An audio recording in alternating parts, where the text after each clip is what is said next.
Welcome to The Explainer. I am absolutely thrilled you're joining me today because we are exploring a deeply fascinating, universally understood, yet honestly rarely dissected topic. Today, we're looking at the anatomy of a tearjerker, really exploring the link between music and human vulnerability. We're going to examine how music serves as this universal language for our deepest, most profound pain, from the absolute chaos of romantic dependency all the way to the overwhelming weight of loss. It's a journey into exactly why certain melodies and lyrics can bypass all our defenses and just speak directly to our souls. But before we really get into the mechanics of these songs, I've got to pose this question directly to you. Why do we actively seek out songs that make us cry? It seems completely counterintuitive, doesn't it? We usually try to avoid sadness at all costs, yet when it comes to music, we purposefully hit play on tracks that we know are going to absolutely shatter us. We actively crave that emotional release. So let's keep that paradox in mind as we unpack the structure of these powerful songs. Okay, let's dive into this. Here is our roadmap for today. We're going to climb what I kind of like to call the ladder of vulnerability. We'll quickly start with music as human vulnerability, then explore intoxication and romantic dependency, climb into the pain of toxic love, descend into processing grief and loss, and finally, look at our universal coping mechanism. So, kicking things off with Section 1, Music as Human Vulnerability, setting the stage. And stepping right onto the first rung of our ladder, Section 2, Intoxication and Romantic Dependency, the Modern Haze.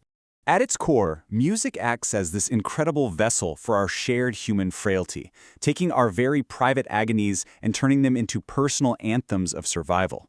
Now, modern music has found a really specific, visceral way to describe the early stages of a damaging relationship. Your addiction has altered your mind. This lyric right here from Chris Brown's Under the Influence perfectly captures the modern musical trend of equating a toxic relationship with an altered, intoxicated mental state. Love isn't just butterflies anymore, it's presented as a literal chemical dependency that clouds your judgment and completely shifts your reality. And notice how these specific lyrics ground that metaphor in stark reality. The track explicitly references Robitussin, Percocets, and Molly, seamlessly blending them with the line, "Make you cry like a baby." These specific lyrical choices are mapping physical drug dependency directly onto the emotional wants and the total chaos of a romantic connection. The hazy, chill production of the music itself just underscores this feeling of being entirely consumed and completely out of control. That hazy lack of control pushes us right up the emotional ladder to Section 3, the pain of toxic love, an active fight. This lyric from Noah Cyrus and Labyrinth's "Make Me Cry" is just a phenomenal example of this active fight. When I hear you saying, "Darling, your kiss is like an antidote.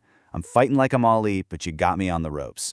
Just take a second to notice the striking imagery here. Love is being framed as a literal cure, an antidote, while simultaneously leaving the singer battered, screaming, and trapped in the corner of a boxing ring. In that exact same song, we get this devastating visual. They couldn't hear the thunder or see the rain because they were, quote, too busy making hurricanes. I really want to highlight this metaphor because it shows how mutually destructive relationships create their own isolating, chaotic weather systems. The singers are so caught up in their own storm that they've completely lost sight of the outside world. It's this intensely chaotic environment that invariably makes us cry because it feels so desperately trapping. Let's slow down the pace a little as we transition to Section 4, Processing Grief and Loss, the Depths of Human Pain. So the crucial point here is looking at how we process completely different types of pain. If you look on the left, modern pop and R&B are using themes of substances and intoxication to describe the fleeting chaos of toxic love. But then over on the right, classic ballads deal with the unstoppable, permanent nature of death, really focusing on mortality, existential grief, and the relentless passing of time. We're talking about two completely different emotional landscapes. But what is truly mind-blowing to me is the generational endurance of these tearjerkers. Just look at this timeline. You have Simon & Garfunkel's The Sound of Silence planted right around the JFK era and the Vietnam War, welcoming darkness as an old friend. Then we move forward to 1975 with Pink Floyd's Wish You Were Here, which is just a masterclass in detachment. And then 1995, we've got Mariah Carey and Boyz II Men bringing us One Sweet Day. These songs span literal decades, yet their haunting exploration of loss continues to resonate with us today just as powerfully as the day they dropped. The thing is, music provides a safe container for a massive breadth of existential tragedies. Let's just walk through this real quick. Pink Floyd wrote Wish You Were Here for founding member Syd Barrett, exploring his heartbreaking battle with schizophrenia. REM's Everybody Hurts was explicitly written for suicide prevention and was even adopted by the Samaritans charity. Elton John's Candle in the Wind became the ultimate elegy for lost icons, Marilyn Monroe and later Princess Diana, who died way too young. And Mike plus the Mechanics tackled the complex father-son bond with the devastating realization that, well, it's too late when we die. And that deep, raw connection, it translates to massive cultural impact. Just look at this colossal number, 16. That is the number of weeks Mariah Carey and Boyz II Men reigned at the very top of the US Billboard charts with One Sweet Day. Let that sink in for a second. For 16 straight weeks, the biggest song in the entire country was an exercise in saying the things we wish we'd said to the friends we've lost along the way. A pop chart topper entirely about the impermanence of life? Of course, sometimes a tearjerker requires a very specific voice to unlock its true devastation. But you don't really care for music, do you? Now, Leonard Cohen wrote these beautiful lyrics, sure, but when Jeff Buckley caressed his vocals around them in his rendition of Hallelujah, something purely magical happened. Buckley features this impossible-to-fake vocal anguish. He isn't just singing about love gone stale, he genuinely understands it in his bones. And that authenticity, that's what leaves those giant lumps in our throats. Let's just pause to let the sheer weight of these next lyrics land. What have I become, my sweetest friend?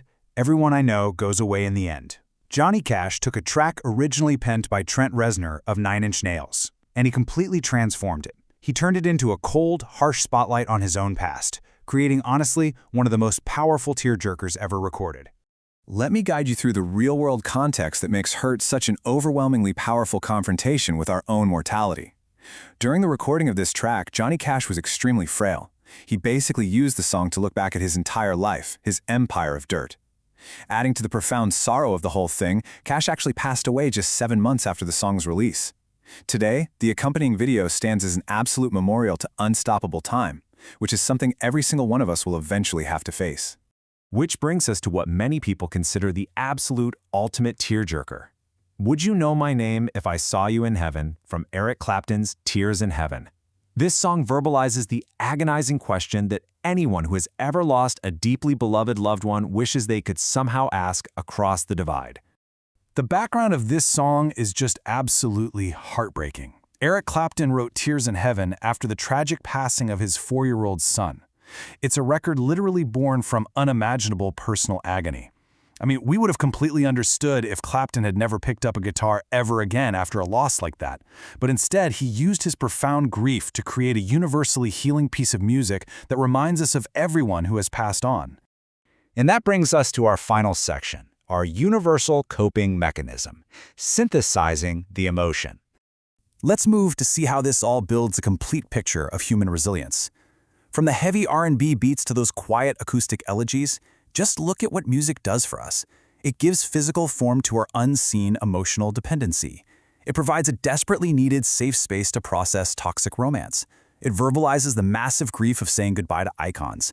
It acts as a steadfast companion for our existential loneliness. And most importantly, it proves that our shared vulnerability is actually our greatest human strength.